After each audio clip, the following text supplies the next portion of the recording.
ఉదయము మధ్యాహ్నము 3 పూటల ప్రార్థించి మనం భోజనం ఏం చేస్తాం?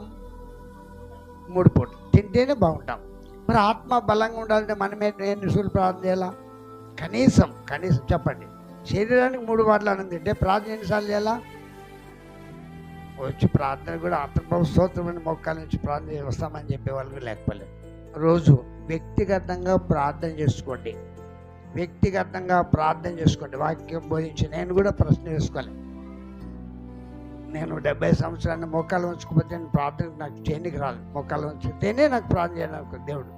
మోకాలు చాలాసార్లు కాల ఆపరేషన్ అప్పుడు కూర్చొని చేయడానికి పోతే ఏమాత్రం ఒప్పుకునేవాడిని కాదు.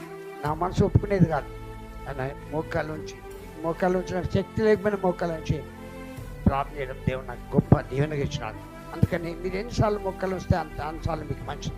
నీ ఇంట్లో ఒక మందిరంలో కాదు, నీ ఇంట్లో ప్రార్థన చేయడం అభ్యాసం చేయండి. పండుకొని ప్రార్థన చేసుకోవడం కాదు. చాలామంది పండుకొని హల్లెలూయా ఆమేన్ అనమాట. అది కాదు. మోకాళ్ళ నుంచి ప్రార్థన చేయండి. మోకాళ్ళ నుంచి నువ్వు ఎన్నిసార్లు చేస్తావో ఎన్ని నిమిషాలు చేస్తావో అది నీ ఇష్టమా. నువ్వు ఒకసారి మోకాళ్ళ నుంచి నువ్వు అభ్యాసం చేసుకుంటే దేవుడే నీకు సమయం ఇస్తాడు. కాబట్టి మోకాళ్ళ నుంచి ప్రార్థన చేసుకోవడం అభ్యాసం చేసుకోవాలని కూడా నేను మీకు తెలియజేస్తున్నాను.